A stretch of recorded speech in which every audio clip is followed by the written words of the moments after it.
Jharkhand budget सत्र में खास करके छात्रों की मांग को लेकर मुख्यमंत्री हेमंत सोरेन ने बड़ा ऐलान कर दिया है। जो उम्र सीमा की छूट की मांग को लेकर लगातार जेपीएससी कार्यालय के बाहर छात्रों का धरना प्रदर्शन होता रहता था, उसको लेकर मुख्यमंत्री हेमंत सोरेन ने कह दिया है कि 3 साल पीछे कर दिया गया है छूट को उम्र सीमा का। और ऐसे में कहा जा सकता है कि सब सत्ता पक्ष और विपक्ष के विधायकों का अलग अलग राय है। आपको बता दें कि एक तरफ जहां हेमलाल मुर्मू ने कहा कि ये नीतिगत फैसला है, सरकार को इसके बारे में क्या करना है नहीं करना है ये सरकार ही तय करेगी।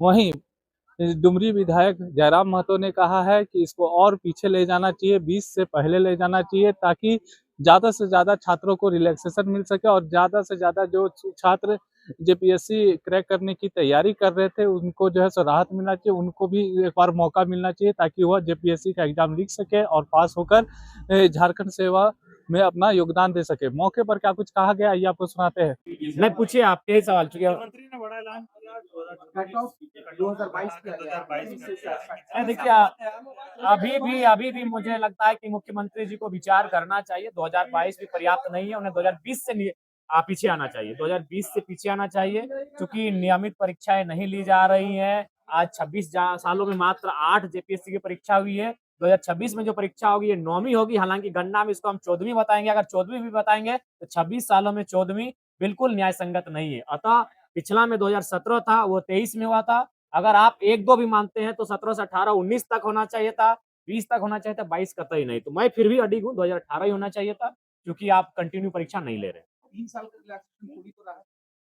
नहीं, फिर भी हमें लगता है कि बाकी अभ्यर्थी भी उस जो 18 से 22 के बीच में जो अभ्यर्थी आएंगे उनकी भी संख्या काफी है और वह उम्र के उस ढलान में पड़ाव में है जहां उनको आशा है एक संजीवनी बूटी होगी। अगर उनको माने राहत मिल जाएगा उम्र के इस पड़ाव से तो मुझे लगता है उन्हें एक संजीवनी बूटी मिलेगी। अतः सरकार को पुनः एक बार सोचना चाहिए।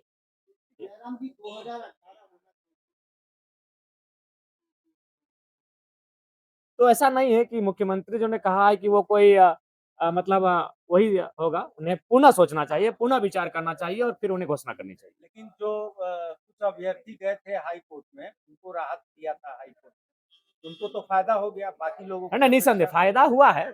26 से 22 आना भी बहुत सारे लाखों अभ्यर्थियों को फायदा मिला है, लेकिन अभी भी लाखों अभ्यर्थी वंचित रहेंगे।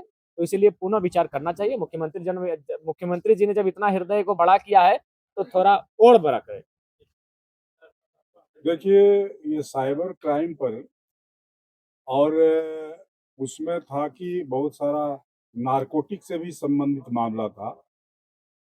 काफी गांजा का खेती वगैरह वगैरह ये सब सारा चीज उस पर माननीय मंत्री के साथ काफी बहस भी हुआ और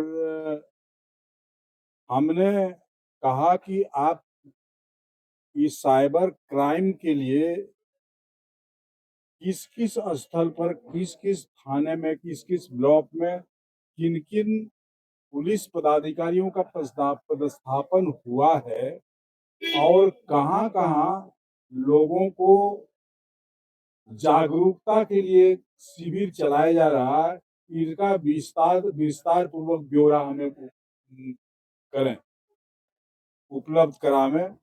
और अभी लास्ट में अभी हमें पूरा ब्यौरा उपलब्ध कराया गया है और उसको जब देखेंगे उसके बाद बताएंगे। लेकिन हमको जो लगा साइबर क्राइम में जिस ढंग से केसेस होते हैं और जिस ढंग से उस केस में अभियुक्तों को पकड़ा जाता है, लेकिन जब कोर्ट जाता है केस तो उसमें अधिकतर लोगों को वो छूट मिल जाता है। किसी किसी वर्ष 2025 में तो एक भी लोग उसमें सजा नहीं हुआ और सभी लोग छूट गए। तो ये हमको लगता है पुलिस प्रशासन और साइबर करने वाले जो अपराधी हैं ये दोनों के अंदर मिली भगत है और इसी मिली भगत के चलते ये लोगों को सजा नहीं होता है क्योंकि साक्ष्य कोर्ट को जुटा नहीं पाता है और लोग निकल जाते हैं। मंत्री जी ने सदन में जवाब दे दिया कि 95% मामला साइबर का कितना समय? अरे सॉर्ट आउट का क्या मतलब हुआ? सॉर्ट आउट इसी तरह से हुआ है कि चूंकि मान लिया यदि 1400 केसेस हुआ 25 में 2024-25 में और 1400 लोगों का गिरफ्तारी हुआ, सजा कितने लोगों को हुआ? 0। तो सॉर्ट आउट तो हो गया, तो यही सॉर्ट आउट किया है। यानी कि पुलिस की मिलीभगत है। एकदम है। तभी तो बदल में क्या कि जेपीएससी की जो है मतलब प्रेजेंट और कितने कमिटी 2022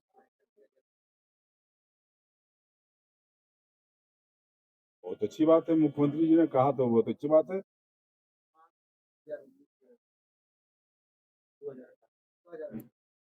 2018 की मांग थी, से काफी विद्यार्थियों को सहूलियत हो जाए। हाँ, नहीं ये बात सही है, लेकिन ये फैसला नीतिगत है और नीतिगत फैसला सरकार का ही बयान आता है, मुख्यमंत्री जी का बयान आता है, तो हम तो उनके साथ हैं। छात्रों के बीच में तो ये नहीं होना चाहिए ना। देखिए ये अभी तक मुख्यमंत्री जी ने जो बयान दिया, उस बयान के साथ हमारा स्टैंड है और आगे क्या करेंगे वो भी मुख्यमंत्री पर निर्भर करता है। लेकिन 4 साल का गैप यहाँ के विद्यार्थियों के लिए तो हो गया ना दिक्कत। अब किस आधार पर फैसला हुआ है, ये तमाम विस्तार से इन बातों को तो मैं बता नहीं सकता हूँ।